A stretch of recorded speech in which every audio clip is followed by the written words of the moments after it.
You haven't done a great job by telling me. I think I can go back further than Donald.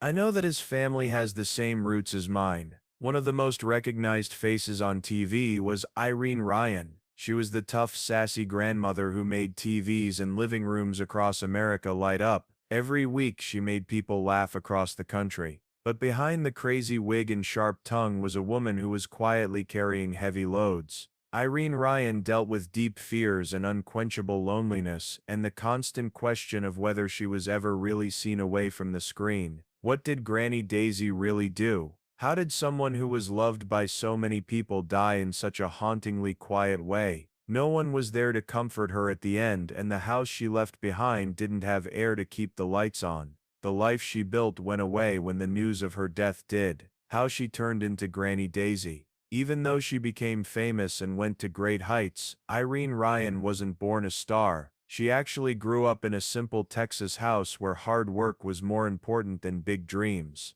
But even as a child, she could keep a room full of people interested with her sharp wit and strong voice. Since her dad was a sergeant in the U.S. Army, the rules of the military made their home very disciplined. Irene grew up in a strict home where she was expected to be quiet and follow rules. She may not have been pushed to dream of being on stage. Even though Irene had a structured home life, she showed early signs that she was not like other people. She did her first show when she was only 11 years old, when she joined a singing contest in her town. She picked the song Pretty Baby, and her performance not only won the crowd over, it also stole the show. She won $3, but what was more important was that it gave her a taste of cheers, praise, and the thrill of connecting with an audience. That one small event set the stage for a career that would last more than 50 years. The organized world of her youth gave way to the fast-paced and unpredictable world of vaudeville as she got older. Irene was funny and had great stage presence, which made people take notice of her. She became a regular on comedy tours where she sang, danced, and told jokes in front of live audiences all over the country. She met and married fellow vaudeville performer Tim Ryan during this time. The two of them were a famous husband and wife comedy duo that played in clubs and theaters. A lot of producers saw them because their show had rhythm, chemistry, and smart back-and-forth lines. They got a divorce from Tim Ryan in 1942, but their marriage had opened up many doors. In the 1940s, she switched to radio, which at the time was the most popular form of entertainment in the U.S. When she started singing with Bob Hope, it was one of the most important breaks in her career. She went on several of his tours with him and entertained American troops overseas during World War II. She also became a regular on his radio show, where her sharp voice and comedic timing made her stand out even among a cast full of stars. For almost 2 years she worked on Hope's radio show, which was a big deal in a time when steady radio work meant steady fame and money. In the 1950s and early 1960s, she slowly but steadily moved from stage to movies and TV. She never became an A-list star in Hollywood movies, but she always had work. It wasn't long before she got guest parts on popular shows because casting directors knew she could play sassy moms, nosy neighbors, and smart older women. Paul Henning, an experienced writer and director working on a new sitcom, was looking for someone to play Granny Daisy Moses in 1962. Granny Daisy is the head of a poor Ozark family who finds oil and moves to Beverly Hills. The person who played the part had to be tough, funny, and real in a certain way. But not everyone agreed with Henning. He had seen Irene Ryan's other work and thought she might be a good fit. Some people didn't believe she should be cast. She was thought to be too young for one thing. For someone who was only 59 years old, she didn't look like a white-haired grandmother. This was especially true when compared to Buddy Ebsen, who would play her son-in-law Jed Clampett and was only 5.5 years younger than her. But Irene was set on her goal. She knew how to sell the part when she came in to try out for it. She came in without makeup on and pinned her hair into herself into the part with all her might. And her small size, high energy, and natural ability to make people laugh brought the part to life. Bea Benaderet, who was originally considered for the part of Granny but was cast as Cousin Pearl instead, is said to have seen Irene's audition and agreed with Paul Henning that Irene should do a good job as Granny. All of that changed after that one interview. She got the part, and from the first episode on, Irene stole the show. The character Irene played looked 20 years older than she really was, but Irene had no trouble stepping into the part. She loved the harsh bun, the gray wig, the squeaky voice, and the country grit. People fell in love with Granny Daisy right away. She knew a lot, was stubborn, and loved her family very much. She hit every joke because she had been in theater and radio for years and had perfected her comedic timing. Many fans and reviewers said that Irene's performance as Granny was one of the show's best parts, even though the whole cast was great. She was known for being on time, professional, and nice to the team behind the scenes. She wasn't a diva and didn't act like a star, even though her part had made her famous overnight after years of hard work. When the Beverly Hillbillies first came out, it was a huge hit right away. For a lot of its early runs, it topped the Nielsen charts and showed Americans a new type of family comedy. But it wasn't just the silly or corny jokes that made Granny so memorable. It was because of how strong Irene Ryan's attitude was. She brought Granny to life.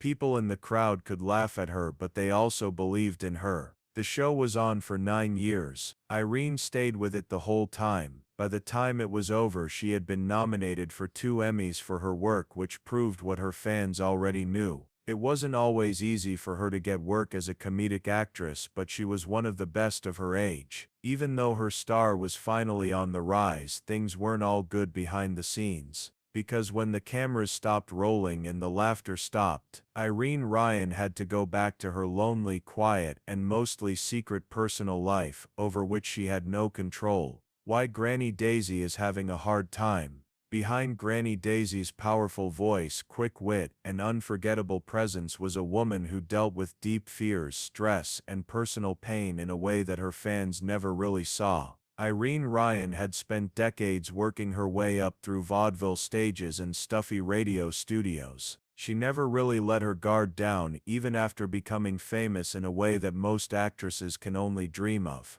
She was a true professional on the set of the Beverly Hillbillies, but she was still scared inside. People say that Irene never stopped worrying that someone would decide she was too old, too easy to replace, or not funny enough, even after she became one of the most recognized faces on TV. It was a time when studios made quick choices and old actresses could lose their jobs at any time. This is why, while some people might have grown used to the pattern of a long-running series, Irene never let herself. She worked hard all the time, not because she wanted to please people but because she was afraid of not being seen as important. These same stresses affected her health and way of life when she wasn't on camera. Irene smoked a lot, which was pretty normal in her line of work at the time, but especially dangerous because she did it so often. Members of the crew often talked about how she would smoke for a long time, but she didn't just do it every time. She did it to help her deal with her nerves, worry, and constant pressure. She could take a break and do something with her hands.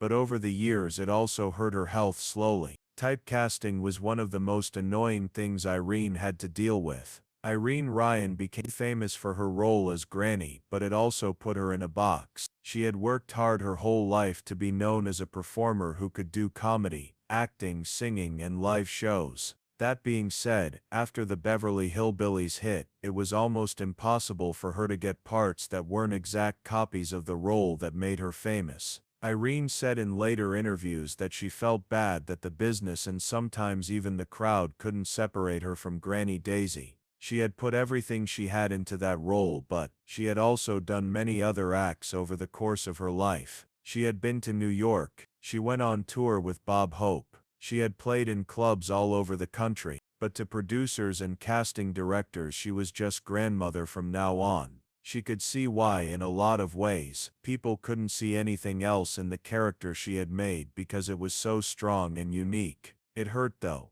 Part of the pain came from how she felt about herself, which was even deeper. At least not by Hollywood standards, and not when compared to the glamorous main ladies of her time. Irene had never thought of herself as very pretty. She was aware that she wasn't the typical romantic star. She didn't have a pretty face that would get her the best parts. But instead of shutting up, she tried to make people laugh, made the most of how she looked. Some people laughed with her, and some laughed at her. She used her looks to help her as a performer. But that didn't mean the worries went away. They stayed with Irene year after year, hidden behind the jokes, outfits and wigs. She said in an interview that the less beautiful you are, the more you will have to work on yourself. However, it's much better not to rely on beauty for everything. When that goes away, what will you have? There were times when she wasn't Granny. She was Irene, and she had spent most of her adult life acting, often by herself. She was always questioning whether she was good enough without the costume and makeup to hide behind. She had that doubt with her in every part, every press interview and every moment backstage. Irene also had a hard time because the expectations of fame made her more shy than she was used to being.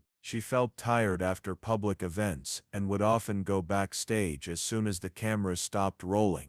Reports say she liked quiet spots more than red carpets and that she sometimes felt like she didn't belong in Hollywood. Fame made people see you, but it didn't always lead to connections. Irene found being alone to be a strain in and of itself. Irene never let any of this show on set though. She had a surprising amount of personal stress for someone who made so many people laugh. They didn't make her who she was, but they did shape how she became famous. But her love life was one area of her life where that emotional weight stood out the most. Love living and being alone.